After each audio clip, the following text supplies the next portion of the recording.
بسم الله الرحمن الرحيم.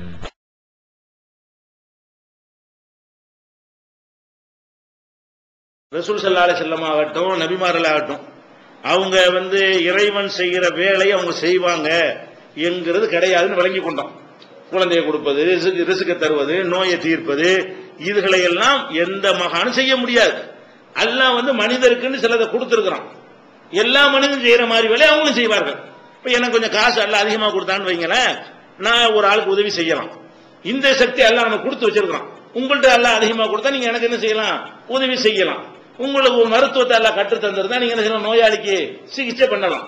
அப்ப இந்த மாதிரி மனிதன் செய்வதற்குன்னு சில அதிகாரங்களை நமக்கு கொடுத்த மாதிரி நபிமார்களுக்கும் சில அதிகாரங்களை ஏதாவது கொடுத்திருப்பான்ல. அவரவருக்கு அல்லாஹ் எதை கொடுத்தானோ அதை சேர்த்து அவர் செய்வார். அதுதான் இருக்கே தவிர இறைவன் தான் செய்வான் என்கிற காரியம் இருக்க அதுல கொடுக்கப்படவே இல்லை. அதுல யாருக்கு என்ன செய்யல? பங்கு கொடுக்கப்படவில்லை. மனிதர்கள் செய்வதற்குன்னு சில அதிகாரத்தை எல்லாம் அறிஞ்சிருக்கிறான். பணத்தை கொடுக்கறான். நம்ம தேவைக்கு மட்டுமா எல்லாம் கொடுக்கறான். நம்ம எத்தனை வருஷம் வாழ போறோம் கரெக்டா கணக்கு பண்ணி அவனுக்கு தெரியும்ல. அது கரெக்டா நமக்கு தர்றான். ஒருத்தன் சேர்த்து வச்சிருக்கிறான். சுவிஸ் வங்கியில பார்த்தா 30,000 கோடி, 50,000 கோடி, 80,000 கோடிங்கிறாங்க. அப்படி எல்லாம் போடு அவ்வளவு ஒரு தொகை ஒரு மனுஷனுக்கு தேவையா? அப்ப அல்லாஹ் கணக்கு வழக்கு இல்லாம தான் கொடுக்கறான். அப்ப அந்த மாதிரி கொடுக்கிற ஒரு பொருளாதாரத்தெல்லாம் கொடுக்கறாங்க போது நம்ம என்ன விளைஞ்சிருன்னு இறைவன் தேவைக்கு மட்டும் கொடுக்கறதுல அடுத்தவங்களுக்கு கொடுக்கறதுக்காக தர்றான். அதை நம்ம செய்யலாம். நமக்கு எல்லாம் நிறைய தந்தா என்ன செய்யலாம்? அடுத்த ஆளுக்கு உதவி செஞ்சுக்கலாம். அது ஓகே. வேற என்ன இல்ல? இறைவனுடைய குழந்தை கொடுத்தல்ங்கிறது யாருக்கா கொடுத்திருக்கிறானா? இல்ல. மருந்து மாத்திரை ஊசி வேற ஏதாவது ஒரு வகையான மருத்துவ முறை இல்லாமல் குணப்படுத்துகிற சக்தி எல்லாம் யாருக்கா கொடுத்திருக்கானா? குணப்படுத்துற சக்தியை கொடுத்திருக்கான். எப்படி கொடுத்திருக்கான்? ஒரு மாத்திரை மூலமா, ஒரு மூலிகை மூலமா, ஒரு தைலம் மூலமா, ஒரு அக்குபஞ்சர்ங்கிற ஒரு ஊசி மூலமாகவோ என்னமாவது ஒரு முறையிலையாவது தான் ஒரு மனிதனுக்கு நீங்கள் குணத்தை கொடுக்கிற மாதிரி எல்லாம் தந்திருக்கானே தவிர சும்மா கையை கட்டிக்கிட்டு போயிருச்சு, வயிற்றுல போயிருப்போ தலைவலி போயிரு இப்படி செய்ய முடியுமா? இப்படி அவன் ஒரு தான் செய்வான். இப்படி செய்யறவன் யாரு? அல்லாதான். அப்ப இந்த நோயை தீர்ப்பது சாதனங்கள் மூலமாக தீர்க்கிற சக்தி அல்லாஹ் கொடுத்திருக்கானே தவிர சாதனமோ பொருள்களோ பயன்படுத்தாமல் ஒரு நோயை குணமாக்குற சக்தி யாருக்காவது கொடுத்தான்னா கொடுக்கல. எந்த மகானும் கொடுக்கல, நபிகள் நாயகத்தும் கொடுக்கல என்பதை முழங்கிக் கொள்கிறோம். இந்த ஆற்றல் எதுவுமே இல்ல. இதை விட்டுருங்க. ஆற்றலை விட நாலேஜ்ல கை வைக்கிறான். அல்ல என்ன செய்யறான்? அட செய்ய முடியுமா முடியாதாங்கிறத விடு. ஒரு மனிதருடைய அறிவு என்ன, அவருக்கு என்ன தெரியும்? ஒரு மகானா இருக்கு, மகானுக்கெல்லாம் பெரிய மகானா இருக்கட்டும், மனிதனுடைய நாலேஜ் என்ன, அவனுடைய அறியும் திறன். இப்ப நம்ம உட்கார்ந்து இருக்கிறோம். இப்ப நமக்கு எதை பார்க்க முடியும்? உங்க முன்னாடி இருக்கிறத நீங்க இருந்தா நான் உங்களை பாக்குறேன், நீங்க என்னைய பாக்குறீங்க. இந்த மாதிரி பாக்குறவங்கள இந்த செவத்துக்கு பின்னாடி உள்ள யாரும் உங்களுக்கு பார்க்க முடியுதா? பார்க்க முடியாது. வெளியில உட்கார்ந்து இருக்கிற மக்கள் எங்க உங்களுக்கு பார்க்க முடியுமா? பார்க்க முடியாது. அப்ப இந்த மாதிரி அறிந்து கொள்வதற்கான ஆற்றல் இருக்கு பாருங்களேன். இதை மறுக்கிறான் அல்ல. செய்வாருங்க. ரெண்டாவதுப்பா இந்த அவுலியாங்கிறியா அவருக்கு நீங்க உட்கார்ந்து தெரியவா செய்யுமா? நீ போய் கேட்டு அப்புறம் தருவாருங்க. ரெண்டாவது மேட்ரு, நீ ஒரு பிரார்த்தனை பண்ண அவருக்கு தெரியுமா? நீங்க உட்கார்ந்து இருக்கிறது தெரியுமா? அவருக்கு நாலேஜ் இருக்காங்கிறதை கையில் எடுத்துட்டு எல்லாம் என்ன செய்யறான்னு கேட்டா இதுதான் மறைவானது. இந்த மறைவான விஷயங்களை அல்லாஹ் தனக்கு மட்டும் உள்ளதாக்கி கொண்டானே தவிர யாருக்கும் கொடுக்கல என்கிறது அடுத்த இந்த மனிதர் தான் என்பதற்கு முக்கியமான சான்றாக நம்ம வைக்கலாம். மறைவானது என்ன என்று கேட்டால் நமக்கு அல்லாஹ் 5 புலன்களை தந்திருக்கிறான். 6வது அறிவு தந்திருக்கிறான். 6 வகையில தான் நம்ம ஒன்றை அறிந்து கொள்ள முடியும். எந்த ஒரு விஷயத்தை அறிந்து கொள்வதா இருந்தாலும் இந்த 6 வகை என்ன? கண்ணால பார்த்து அறிந்து கொள்றோம். கண்ணு இல்லண்டா பச்சை சிவப்பு யாருக்கா தெரியுமா? குருடனுக்கு பிறவி குருடா இருந்தான்னு சொன்னா அவனுக்கு பச்சையும் தெரியாது, பார்வை இருந்து குருடா போனா அவனுக்கு தெரியும். பிறக்கும் போதே குருடா இருந்தான்னு வைங்க, அவனுக்கு பச்சை தெரியுமா, அவனுக்கு சிவப்பு தெரியுமா, மஞ்சள் தெரியுமா, ஒண்ணுமே தெரியாது. அவனுக்கு அழகு தெரியுமா, அசிங்கம் தெரியுமா, ஒண்ணுமே தெரியாது அவனுக்கு. அப்ப அந்த மாதிரி இப்ப கண்கள் இருக்க போய் என்ன செய்யறோம்? இவர் பெரியவர், இவர் சின்னவர், குண்டா இருக்காரு, மெலிசா இருக்காரு, இது அழகா இருக்கு, அசிங்கமா இருக்கு, எல்லாத்தையும் நம்ம அறிந்து கொள்கிறோம். பல விஷயங்கள் கண் மூலமாக அறிகிறோம். கண்ணை கொண்டு எதை அறிந்து கொள்ள முடியுமோ அதுதான் கண்ணை கொண்டு அறிந்து கொள்ள முடியும். இது ஒரு அறிவு இருக்கிறது. காதல் ஒண்ணு இருக்குது. காது மூலமா சிலது அறிகிறோம். என்ன அறிகிறோம்?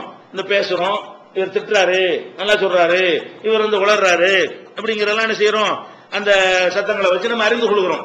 அப்ப இவர் ஆங்கிலத்தில் பேசுறாரு, இப்ப மலையாளம் பேசுறாரு, இப்ப தமிழ்ல பேசுறாரு என்று வேறுபடுத்தி அறிந்து கொள்கிறோம். அப்ப கண்ணால பார்த்து அறிந்து கொள்வது ஒரு வகை. காதால கேட்டு என்ன செய்வோம்? கண்ணை மூடிக்கிட்டு கூட ஒருத்தர் கேட்டுக்கிட்டு இருப்போம், என்ன மெசேஜ் வருதுன்னு கரெக்டா கண்டுபிடிச்சிருவோம், இந்த விஷயத்த சொல்றாங்கன்னு சொல்லி கண்டுபிடிச்சிக்கிறோம். அதே மாதிரி என்ன செய்யறோம், மூக்குனால அறிந்து கொள்வதற்கு நல்ல செலவு வச்சுக்கிறோம், ரொம்ப குறைவு. மூக்குனால என்ன அறிந்து கொள்ள முடியும், வந்து இது நல்ல வாடை, மல்லிகைப்பூ வாடை வருது, ரோஜா போட வருது, துர்வாடை வருது, சாக்கடை வாடை வருது அப்படின்னு கண்ணு காது எல்லாத்தையும் பொத்திக்கிட்டா கூட என்ன செய்யும், மூக்கு கரெக்டா பஸ்ல போயிட்டு இருக்கும் அந்த கூவத்து மேல போனீங்கன்னா அப்ப தனியா காட்டுங்க, கூவம் வந்து விட்டது. ஒண்ணு யாரும் சொல்ல தேவையே இல்லை, அந்த நேப்பியர் பாலத்துல ஏறணும்னு என்ன ஆயிரும், கூவம் வந்து விட்டது காட்டுதா இல்லையா. அப்ப அந்த மாதிரி வந்து மூக்கு கரெக்டா கண்டுபிடிச்சிருது. மூக்கை கொண்டு சிலதை அறிந்து கொள்கிறோம், மூணாவது வகையான அறிவு. நாலாவது என்ன, நாக்கை கொண்டு சிலதை அறிகிறோம். என்ன அறிகிறோம், இது இனிப்பு, இது புளிப்பு, இது கசப்பு, இது நாலாவது ஒரு வகையான அறிவு. இதனாலே ஒரு மனிதன் விஷயங்களை அறிந்து கொள்ள முடியும். அஞ்சாவது என்னன்னா, அது பாடி முழுவதும் இருக்கிறது, தொட்டு அறிகிறது. தொட்டு கைனால தொட்டு அறிகிறோம், நம்மளை யாராவது தொட்டு அறிஞ்சிக்கிறோம், எறும்பு கடிச்சா அறிஞ்சிக்கிறோம், எறும்பு இப்படி லேசா நோண்டுது நமக்கு தெரியும், கரெக்டா போய் அடிக்கும். முதுகு பின்னாடி பார்த்து அடிக்கிறோம், எறும்பு பார்த்துட்டு போய் அடிக்கிறோம், கரெக்டா பயன்படுத்தி அடிச்சிருமா, கொசு அடிக்கிறோமா இல்லையா. கொசு கடிக்கிறது, எறும்பு ஊறுறது, முதுகுல ஒரு ஆளை தட்டுறது, தலையில என்னமா உழுவுறது, அது எல்லாத்தையும் என்ன செய்யறோம். அது மாதிரி வெயில் ஹீட்டா இருக்குது, குளிரா இருக்கு, அதெல்லாம் எது அறியுது, ஏசி போட்டோம்னு உங்களுக்கு பாடி பூரா என்ன செய்யுது, ஒரு மெசேஜ் சொல்லுது, டெம்பரேச்சர் கம்மியா போச்சு. கம்மியா போச்சுன்னு எது சொல்லுது உங்களுக்கு, தோல் தானே சொல்லுது. இந்த தோல் மூலமாக ஃபுல்லா போத்திக்கிட்டா உங்களுக்கு சொல்லுமா, சொல்லாது. அப்ப இந்த தோல் முழுவதும் பாடி முழுசு இருக்கிறது என்னது, தொட்டு அறிகிறது. அப்ப சுவை, ஒளி, ஊறு, ஓசை, நாற்றம் என்று சொல்லக்கூடிய 5 புலன்களை இறைவன் வந்து நமக்கு தந்திருக்கிறான். ஆறாவதாக மூளை. ஒன்னு சிந்திச்சுக்கிட்ட எதையும் பார்க்க வேண்டியதே கிடையாது, சிந்தனை செய்து என்ன செய்வோம், ஒன்றை இதுக்கு என்ன தீர்வு, கண்ணால பார்த்துனா தீர்வை கண்டுபிடிக்க இயலுமா, தீர்வு கண்டுபிடிக்க இயலாது, காதால கேட்டு கண்டுபிடிக்க இயலாது. நம்மள ஐடியா பண்ணி சிலருக்கு என்ன செய்யணும், இதுக்கு இந்த ரூட் தான் சரியா வரும், அதுக்கு அந்த ரூட் தான் சரியா வரும் எல்லாம் கண்டுபிடிக்கிறீங்கல்ல. இது மாதிரி மூளையை கொண்டு பயன்படுத்தி வழங்குறது ஆறாவது. இது மனிதனுக்கு மட்டும் இறைவன் கொடுத்திருக்கிறான். மற்ற ஜீவராசிகள் 5, 3, 2 இந்த மாதிரி கொடுத்திருக்கிறான், அதிகபட்சம் 5 கொடுத்திருக்கான்னு வைங்களேன். இந்த 6க்கு வெளியே உள்ள விஷயங்களை மறைவானது பேரு. இந்த 6க்கு வெளியே உள்ள விஷயங்களை ஒருத்தனுக்கு அறிய இயலுமா. இப்ப கண்ணுக்கு தெரிகிறத உங்களுக்கு அறிய முடியும், கண்ணுக்கு தெரியாது நான் அறிவேன் ஒருத்தன் சொன்னா போய் சொல்றான்னு அர்த்தம். கண்ணுக்கு தெரிகிறவ கண்ணுக்கு தெரிகிறது அறியலாம், சொர்க்கத்தை உங்களுக்கு அறிய இயலுமா, பார்த்து அறிய முடியுமா, அறிய முடியாது. அடுத்த மெட்ராஸ்ல மதுரையில் என்ன நடக்குதுன்னு சொல்ல முடியுமா, உங்களால சொல்ல முடியாது. அது மாதிரி வந்து காதால் எவ்வளவு கேட்க முடியுமோ அதை கேட்டேன்னு சொன்னா ஒத்துக்குருவோம். அவன் என்ன சொல்றான், அங்க பேசிட்டு இருக்கிறான், நான் கேட்டுட்டு இருக்கிறேன், நெட்ல கேட்கலாம், வயல் அதெல்லாம் கேட்கலாம், சாதனங்கள் அதெல்லாம் சாதனங்களை வச்சு என்ன வேணாலும் செஞ்சுக்கலாம். ஒரு சாதனம் இல்லாம இந்த பிரான்ஸ் அதிபர் பேசிட்டு இருக்காரு, இப்ப காதல உழுவுதுங்கிறான். இப்படி ஒருத்தன் கேட்க முடியுமா, கேட்க முடியாது. காதால கேட்கறதுக்கு அதுக்கு ஒரு லிமிட் இருக்கிறது, இவ்வளவு தூரத்துல இருந்தா தான் கேட்கும், இவ்வளவு டெசிபிள் இருக்கணும், இந்த டெசிபிள் அதிகமா போனாலும் கேட்காது, டெசிபிள் குறைஞ்சாலும் கேட்காது, ஒரு கணக்கு இருக்கிறது. அப்ப அந்த மாதிரி வந்து இந்த 6 புலன்களுக்கு அவுட்ல இருக்கிற விஷயங்கள் பூரா மறைவானது. இப்ப நாளைக்கு அடுத்த அரை மணி நேரத்துக்கு பிந்தி என்ன நடக்கும்ங்கிறது மறைவானது. ஏன், அரை மணி நேரத்துக்கு பிந்தி உள்ளத கண்ணாலையும் பார்க்க இயலாது, காதாலையும் கேட்க இயலாது, நாக்குனாலும் நக்கி பார்க்க இயலாது, அரை மணி நேரத்துக்கு பின்னாடி மூக்குனாலையும் மோந்து பார்க்க இயலாது, உடம்புனாலையும் தொட்டு பார்க்க இயலாது, மூளைனாலையும் கெஸ் பண்ணவும் முடியாது. எதை, அரை மணி நேரத்துக்கு பிந்தி உள்ளதெல்லாம் மறைவான விஷயம் தான். 5 வருஷத்துக்கு பிந்தி உள்ளது மறைவான விஷயம் தான். அப்ப வந்து காலத்தால் பிந்தியது மறைவான விஷயம், இடத்தால் பிந்தியது மறைவான விஷயம். இந்த மாதிரி மறைவா இருக்கக்கூடிய விஷயங்களை எல்லாம் ஒரு மனிதரும் அறியக்கூடியவரால் அல்ல படைக்கவே இல்லை. நபிமார்களா இருந்தாலும் சரி, மகானா இருந்தாலும் சரி, நீங்க எப்படி பார்க்கிறத மட்டும் அறிந்து கொள்வீர்களோ அவங்க பார்வை இவ்வளவுதான், இதுதான் பார்க்கணும். இந்த பில்டிங்ல உட்கார்ந்துகிட்டு ஒரு நபி அந்த பில்டிங்ல இருக்கிறத அவர் சொல்ல முடியாது. இந்த பில்டிங்ல உட்கார்ந்து நீங்க பார்த்தா என்ன சொல்லுவீங்க, அதுதான் ஒரு நபியும் சொல்லுவார், ஒரு மகானும் சொல்ல முடியும். அந்த பில்டிங்ல உள்ள சில அற்புதங்கள் சில நடந்திருக்கிறது, தனியா அற்புதம்டா என்னன்னு விளக்கும் போது உங்களுக்கு ஆன்சர் கிடைச்சிடும். ரேராக 1, 2 அல்லாஹ் வந்து தன்னை காட்டுவதற்காக செஞ்சு காட்டுவான். இப்படி அல்லாஹ்வாக அற்புதமாக செய்த விஷயங்களை தவிர்த்து பார்த்தீர்களே ஆனால் எல்லா நபிமார்களுமே என்னவா இருந்தாங்க, இந்த தன்மையில தான் இருந்தாங்க. அதுக்கு உதாரணம் சொல்வதா இருந்தா, அல்லாஹ்வுடைய நபிமார்கள்லயே நிறைய பாக்கியம் கொடுக்கப்பட்ட ஒரு ஆள் வந்து சுலைமான் நபி தான். அவர் கொடுத்த பாக்கியம் யாருக்குமே கொடுக்கல. ஆட்சியை கொடுத்து, அதிகாரத்தை கொடுத்து, எந்த அதிகாரம் கொடுத்தான், இந்த நிலப்பரப்பு அதிகாரத்தை மட்டும் கொடுக்கல, ஷைத்தான் ஜின்னுல அவங்க கண்ட்ரோல்ல, காத்து வந்து அவங்க கண்ட்ரோல்ல. இதுக்கு இந்த அதிகாரம் யாருக்கா உலகத்துல கொடுத்திருக்கா? அவர் என்ன செய்வாரு, இப்ப குளிர் வடக்க இருந்து காத்து வருதா, வடக்க வந்தா வாடை காத்து குளிரா இருக்கும்ல, குளிரா இருக்கு, தெற்க இருந்து வாண்டா தெற்க இருந்து வந்துடுறது, தென்றலா வந்துடும், வாடையா இருக்கு தென்றலா மாத்திரலாம். யாரு, சுலைமான் நபிக்கு வந்து அவருக்கு வந்து நம்ம காற்றை வசப்படுத்தி கொடுத்தோம், ஷைத்தான்களை வசப்படுத்தி கொடுத்தோம், ஜின்களை வசப்படுத்தி கொடுத்தோம், அவர் ஆர்டர் பண்ணுவார், ஜின்கள்லாம் என்ன செய்யும், செயல்படும் என்றெல்லாம் அவ்வளவு பெரிய அதிகாரம் பவர் வந்து அவருக்கு மட்டும்தான் அல்லாஹ் கொடுத்தான். பறவைகள் பேசினா அவருக்கு விளங்குது, எறும்பு பேசினா விளங்கு, நமக்கு விளங்குதா? யாருக்கா விளங்குதா? எறும்புகள் அதுக்குள்ள பேசிக்கொண்டுதான் இருக்கிறது, எறும்பு பேசுற நமக்கு வழங்க மாட்டேங்க. அதாவது மனிதனுக்கு ஆட்சி செய்யக்கூடியவர்கள் தான் உலகத்தில் இருந்திருக்கிறாங்க. மனிதனுக்கு வெளியே உள்ள ஜீவராசிகளுடைய உலகத்துக்குள்ளே நுழைந்து அதையும் ஆட்சி செய்யக்கூடிய அளவுக்கு அவருக்கு அதிகமான பவர் யாருக்கு? சுலைமான் நபிக்கு அல்லாஹ் வந்து கொடுத்தான். அவரே என்ன பண்ணிட்டாருன்னா, பார்த்துட்டு நம்ம ஏதோ நன்றி செலுத்திக்கிட்டு இருக்கிறோம், இந்த மாதிரி எவனுக்காவது கொடுத்தா கடவுள்னு சொல்லி தொலைச்சிருவானே, ஃபிரௌனை சொல்லி தொலைச்சானே, சுலைமான் நபி கொடுத்தல ஒரு பர்சன்ட் அவனுக்கு இருக்குமா? சும்மா மிஸ்ர்ல ஒரு நகரத்தை ஆட்சி பண்ணிக்கிட்டு அவன் என்ன பண்ணிட்டான், உலகத்தை ஆன ரப்புக்கும் ஆளான்ட்டான், நான் தான் பெரிய ரப்புன்ட்டான். அப்படின்னா சுலைமான் நபி எத்தனை ரப்புன்னு சொல்லணும்? அவர் துன்யாவுக்கு பூரா ஆள்றாரு, உலகத்துல உள்ள பறவைகள் ஆள்றாரு, எறும்புகள் ஆள்றாரு, காத்து ஆள்றாரு, அவர் வந்து ஜின்னு சைத்தான்கள் ஆள்றாரு, எல்லாம் அவர் கண்ட்ரோலுக்குள்ள இருக்கும்போது அவருக்கு எத்தனை கடவுள்னு சொல்லணும்? அவர் ஹாதாமின் பதில் ரப்பிங்கிறார். இறைவா, இது இறைவன் அருட்கொடை, இது என்னுடைய உழைப்பினால் கிடைத்தது இல்லைன்னு அவர் சொன்னார். அப்ப அந்த சுலைமான் நபி வந்து இவ்வளவு ஆற்றலையும் கொடுத்தார். அவரே பயந்து போய் என்ன கேட்கிறான்னா, ரப்பி ஹப்லி முல்கன்லா எம்பகிலி அகதி மிம்பாதி, இறைவா இந்த மாதிரி எனக்கு பிந்தி யாரும் கொடுத்துறாத. பொதுவா எல்லாரும் என்ன செய்வாங்க, நல்ல விஷயங்களை எல்லாரும் கொடுத்து கேட்பாங்க. அவர் பார்க்கிறாரு, இந்த மாதிரிலாம் ஒருத்தனை கொடுத்தா அவனால் நிக்க இயலாது, பிறண்டுருவான். நம்ம பார்க்கிற சாதாரண சைக்கிளுக்கு ஓட்டிட்டு இருந்தவன் ஒரு கோடீஸ்வரனா போயிட்டான், அவன் எப்படி மாறுறான்? அப்படி தலைகள் எல்லாம் மாறி போயிடுறான். அவனுடைய கேரக்டர், பண்பாடு, பழக்க வழக்கம், நல்ல தன்மை எல்லாரும் விட்டு போயிருது. ஒரு சின்ன ஒரு டெவலப்மெண்ட் அதை நமக்கு தாங்க முடிய மாட்டேங்குது. அப்ப சுலைமான் நபி மாதிரி கொடுத்தா என்ன கதிக்கு ஆளாவது? அவரை பயந்து போய் என்ன செய்யறாரு, எனக்கு கொடுத்து யாரும் கொடுக்காதேங்கிறார். இதோட போதும், இது மாதிரி யாரும் கொடுக்க அல்ல ஏற்றுக்கொள்ளவும் செஞ்சுட்டான். நாங்க ரசூல் ஸல்லல்லாஹு அலைஹி வஸல்லம் இந்த துஆவை அல்லாஹ் ஏற்றுக்கொண்டதுனாலதான் அதுக்கு பிறகு யாருக்கும் அந்த மாதிரியான மனித குலத்தோடு நின்றுக்கிறங்க, மனித குலத்துக்கு வெளியில உள்ள ஆட்சிலாம் இனிமே கிடையாதுன்னு எல்லாம் நினைஞ்சிட்டான், தீர்மானம் பண்ணிட்டான். அவ்வளவு பெரிய சுலைமான் நபி என்ன செய்யறாருன்னா, எல்லாத்தையும் கணக்கு எடுக்கிறாரு. ஹுது பறவையை காணாம, ஹுதுன்னு ஒரு பறவை, அது என்ன பறவைன்னு பல மாதிரி பேர்களை சொல்றாங்க, ஹுதுன்னு நம்ம வச்சுக்கிறோம். வணங்குதா? ஹுது பறவையை காணலன்ற உடனே என்ன செய்யறாரு, எங்கப்பா அந்த ஹுது பறவை இருந்துச்சு, எங்க காணா, வரட்டும், அதே ஆளக்கூடியவரா இருக்காருல்ல, அது வரட்டும் ஒரு கை பாக்குறேங்கிற மாதிரி சத்தம் போட்டு இருக்கிறாரு. கொஞ்சம் நேரம் கழிஞ்ச உடனே என்ன செய்யறது, மக்கத்த கைர பாயின், சற்று நேரம் கொஞ்சம் தாமதப்படுத்தி இருந்தாரு. உடனே அது வருது. ஹுது பறவையை காணான்னு தேடிட்டு இருக்காங்கல்ல, அந்த ஹுது பறவை வந்துருச்சு. வந்து என்ன செய்ய தெரியுமா, கோவப்படாதீங்க, அஹத்து பிமாலம் துஹைத்து பிஹி, உங்களுக்கு தெரியாத ஒரு செய்தியோட நான் வந்திருக்கிறேன். எது சொல்லுது? பறவை சொல்லுது, உங்களுக்கு தெரியாத ஒரு மெசேஜோட நான் வந்திருக்கிறேன். ஜிஅத்துக மின் சபையின் பி நபையின் யகீன், சபா என்ற ஊரிலிருந்து ஒரு உறுதியான ஒரு நியூஸ் கொண்டு வந்திருக்கிறேன், ஒரு செய்தி உங்களுக்கு கொண்டு வந்திருக்கிறேன் என்று அந்த பறவை சொல்லுது. பறவை சொல்லிட்டு என்ன பண்ணுது, அங்க ஒரு ராணி இருக்கிறாள், சபாங்கிற பறவை தானே பறந்து போகுது, அங்க ஒரு ராணி இருக்கிறாள். அந்த ராணியை வந்து எல்லாரும் என்ன செய்யறாங்க, ரொம்ப கண்ணியப்படுத்தி கௌரவப்படுத்துறாங்க. ஒரு விவரமான பொம்பளையா வேற இருக்கிறா, அவளுக்கு எல்லாரும் சைதா செய்யற அளவுக்கு இருக்கிறாங்க.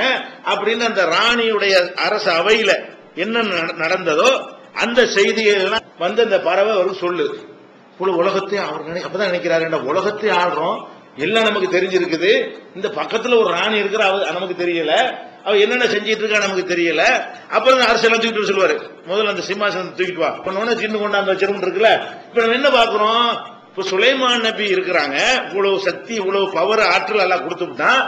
அவருடைய கண்ணை கொண்டு இதைத்தான் பார்க்க முடிஞ்சே தவிர சபாவை பார்க்க முடியல.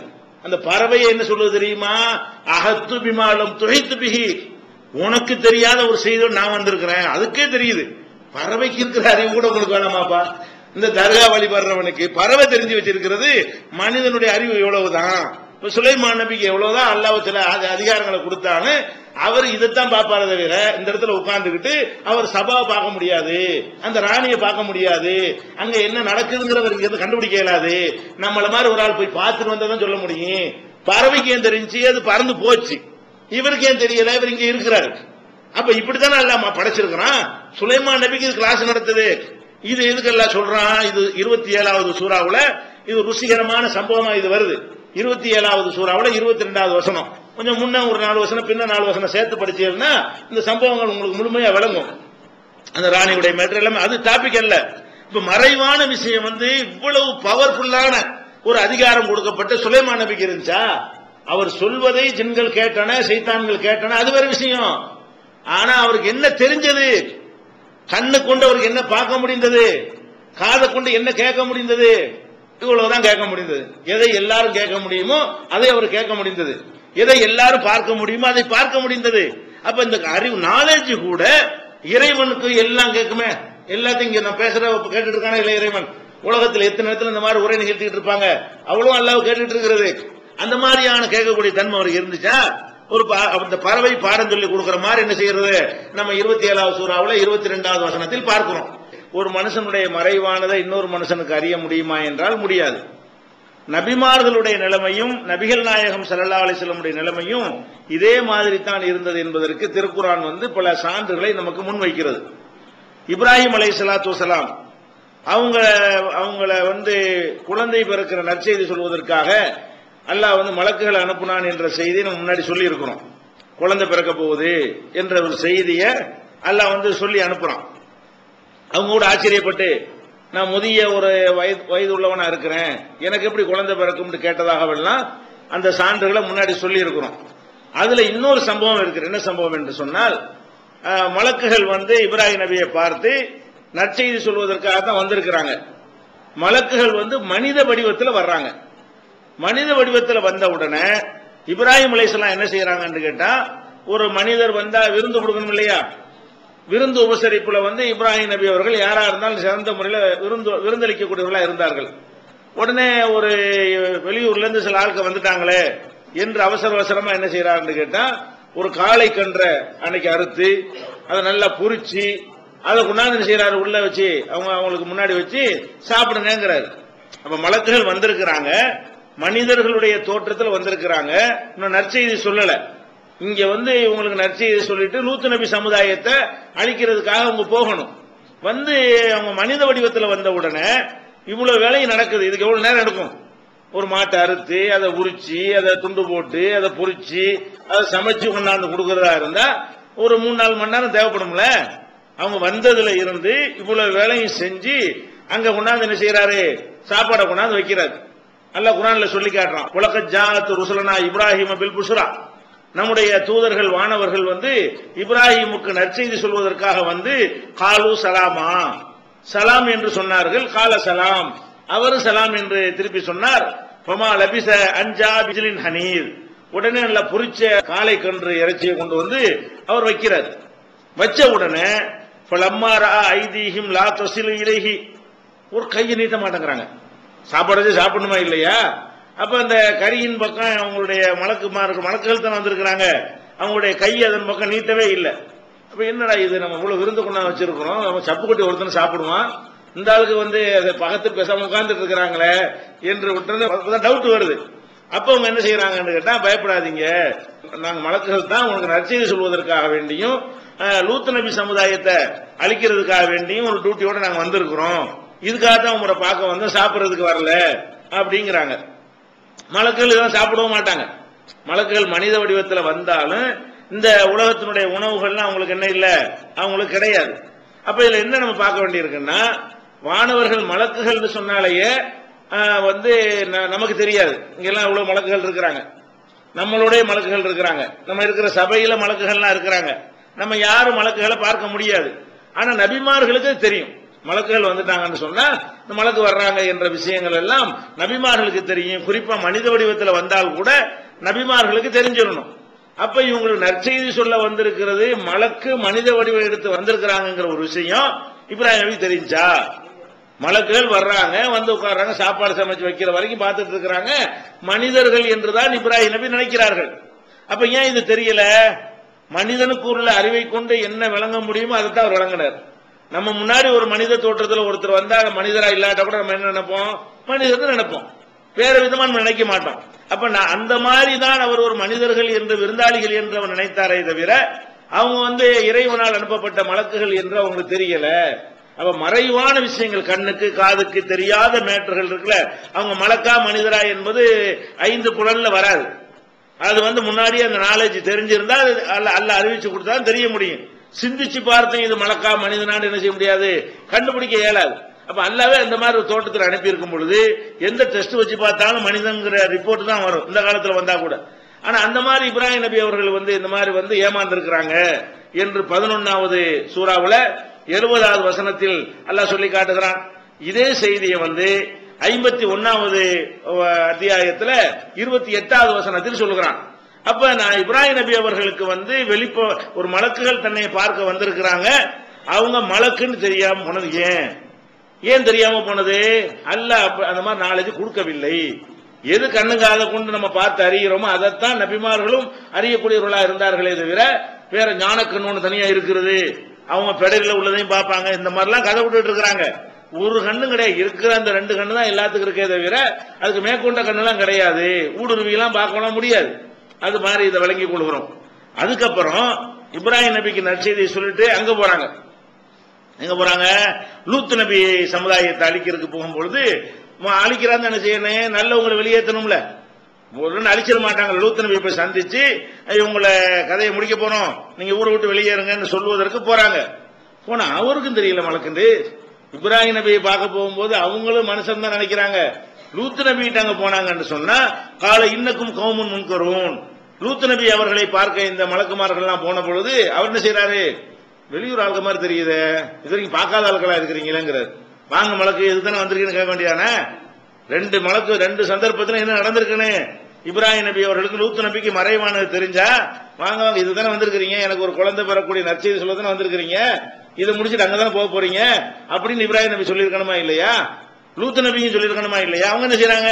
நீங்க யாரு புது ஆட்களா இருக்கிறீங்களே, இது வரைக்கும் உங்களை பார்த்தது இல்லையே, இன்னக்கும் கௌமுன் முன்கூறுன் அறிமுகம் இல்லாத கூட்டமாக இருக்கிறீர்களே என்று லூத் அலைஹிஸ்ஸலாம் அவர்கள் அதே மலக்குகளை பற்றி சொல்லுகிறார்கள். அப்ப அப்படி அசலா மனுஷர் மாதிரியே வந்துட்டாங்க. எந்த விதமான மலக்குகள்ங்கிற ஒரு அறிகுறி எதுவுமே என்ன செய்யல, தென்படவே இல்லை. அப்படி ஒரு சந்தர்ப்பங்கள் நடந்ததாக அல்லாஹ் 15வது சூறாவுல 62வது வசனத்தில் அல்லாஹ் சொல்லி காட்டுகிறான். இதெல்லாம் எதை காட்டுகிறது? அவர்களுக்கு உள்ள அறிந்து கொள்ற தன்மை எல்லா மனிதருக்கும் மாதிரிதான் இருந்தது, மெஞ்ஞானம் ஒண்ணுமே கிடையாது என்பது இதிலிருந்து வணங்கிக் கொள்கிறோம். அதே மாதிரி ஜின்கள் நம்மளை விட மறைவானது அறிய ஆற்றல் பெற்றவர்களா இருந்தா ஜின்களுக்கு கொஞ்சம் முடியும். ஏன்? ஜின்கள் நம்மள இருந்து விசித்திரமான வித்தியாசமான படைப்பா இருக்கிறாங்க. அந்த ஜின்கள் விரைந்து எல்லா காரியத்தையும் செய்யக்கூடியவர்களாக இறைவன் படைத்து வைத்திருக்கிறான். அப்ப இந்த ஜின்களையும் சுலைமான் நபி அவர்களுக்கு அல்லாஹ் வசப்படுத்தி கொடுத்தான் என்பது நம்ம ஏற்கனவே சொல்லி இருக்கிறோம். சுலைமான் நபி என்ன செய்யறாங்கன்னு கேட்டா பைத்துல் முகத்தஸ் ஆலயத்தை கட்டுறாங்க. யாரை வச்சு கட்டுறாங்கன்னு கேட்டா ஜின்களை வேலை வாங்கிட்டு தான் கட்டுறாங்க. ஜின்களுக்கு வேலையை கொடுத்து இந்த பைத்துல் முகத்தஸ் ஆலயத்தை எழுப்புங்க என்று சொல்லி மனிதர்களால் அது கட்டப்பட்டது இல்லை. பைத்துல் முகத்தஸ் ஆலயம் ஜின்களை கொண்டு என்ன செய்யறாங்க? அதை வேலை வாங்குறாங்க. அது சுலைமான் நபிக்கு அல்லாஹ் வசப்படுத்தி கொடுத்தான். அவங்களுக்கு வசப்படுத்தி கொடுத்தேன்னு சொன்னதுனால அவங்களை தவிர யாரு நான் ஜின்ன வசப்படுத்துறேன்னு சொன்னா அது பொய் பிராடுன்னு விளங்கிக் கொள்ள வேண்டும். ஏன்னா அவரது யாரும் கொடுக்காதுன்றாரு, எனக்கு கொடுத்த இந்த மாதிரி அதிகாரத்தை வேற யாரும் கொடுக்காதுன்னு சொல்லிட்டாரு. அப்ப ஜின்கள் வேலை வாங்கிட்டு இருக்கும் போது சுலைமான் நபி போய் நின்று என்ன செய்யறாங்க? கட்டட வேலை ஒழுங்கா ஜின்கள்லாம் செய்தான்னு கண்காணிக்கிறாங்க. ஜின்கள் கரெக்டா வேலை செய்தா ஏமாத்துதா அது மாதிரிலாம் கண்டுபிடிக்கிறதுக்கா அப்ப நிக்கிறாங்க. நின்றுகிட்டு இருக்கும் பொழுது சுலைமான் நபி நின்று மணிக்கே மூத்த போயிடுறாங்க. சுலைமான் நபி பைத்துல் முகத்தஸ அதை கட்டுறதை கண்காணிக்கிறாங்க. கண்காணித்துக்கிட்டு இருக்கும் பொழுது நின்றுகிட்டு கண்காணிப்பாங்கல்ல, அப்ப அப்படி மூத்தா போயிடுறாங்க. மூத்தா போன உடனே கையில கைத்தறி ஒண்ணு வச்சிருந்தாங்க. கைத்தறி இல்லாட்டி அப்ப விழுந்திருப்பாங்க. ஏன்னா 2 காலில் நிக்க முடியாது. நம்ம நிக்கிறோம்னா பேலன்ஸ் எல்லாம் நிக்கிறோம். மனிதர்கள் நம்ம நிக்கிறோம்டா எதனால நிக்கிறோம்? ஒவ்வொரு வினாடியும் பேலன்ஸ் பண்ணிட்டு இருக்கோம். சைக்கிள்ல போகும்போது பேலன்ஸ் பண்றோம், முதல்ல கீழே விழுவுறோம். பழகுன பிறகு என்ன செய்யும்? அது என்ன மாதிரி இருந்தாலும் கீழே விழுவாம போயிட்டு இருக்கோமா இல்லையா? அந்த மாதிரியாக நம்ம நிக்கிறோமே தவிர இது உங்களை மாதிரி ஒரு பொம்மையை இதே வெயிட்ல செஞ்சு வச்சா கீழே விழுந்துரும். வழங்குதா? அதுக்கு தகுந்த மாதிரி சில செட்டிங்கள் பண்ணாதான் கீழே விழுவாது. அப்ப சுலைமான் நபி அவர்கள் நின்று பார்த்துட்டே இருந்தாங்கன்னு வைங்க, உசுரோட இருக்கிற வரைக்கும் பேலன்ஸ்ல நிப்பாங்க, மூத்த போயிட்டா விழுந்துருவாங்க. அதுக்கு தான் 3 கால் வேணுங்கிற கைத்தறியை வச்சுட்டு ஒரு கண்காணிச்சுட்டு இருந்தாரா, கைத்தறி ஊண்டிக்கிட்டு பார்த்துட்டு இருக்கிறாரு. அப்ப மூத்தா போனோம்னு கீழே விழுவல. ஏன்? 3 காலுங்கிறது ஒரு பேலன்ஸ் உள்ளது. சைக்கிள் கீழே விழுந்துரும், ஆட்டோ விழுவுமா?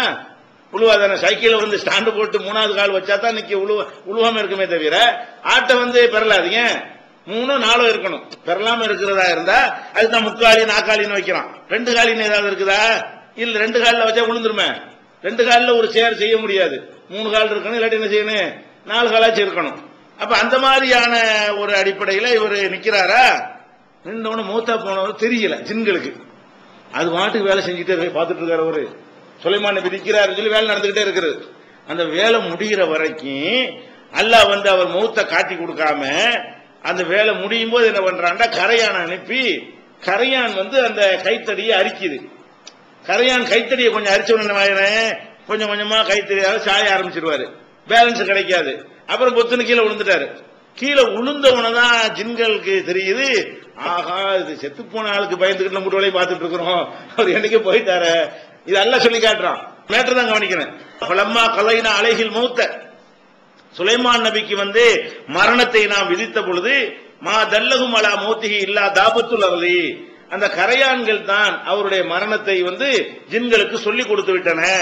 பலம்மா ஹர்ர, அவர் கீழே விழுந்த பிறகு தபையனத்தில் ஜின்னு, ஜின்கள் விளங்கி கொண்டார்கள், அல்லவுகானு யாலமூனல் கைப, மறைவான விஷயம் நமக்கு தெரிஞ்சிருக்குமே, ஆனால் மாலபிது ஃபில் அதாபில் முஹீன், இவ்வளவு அதாவப்பட்டிருக்க வேணாமே, கஷ்டப்பட்டு முட்டு வேலை பார்த்துட்டு இருக்கிறோமே, மறைவான செய்தி மட்டும் நமக்கு தெரிஞ்சு இருந்தா நமக்கு இவ்வளவு கஷ்டம் இருந்திருக்குமா? எதை மறைவுங்குது?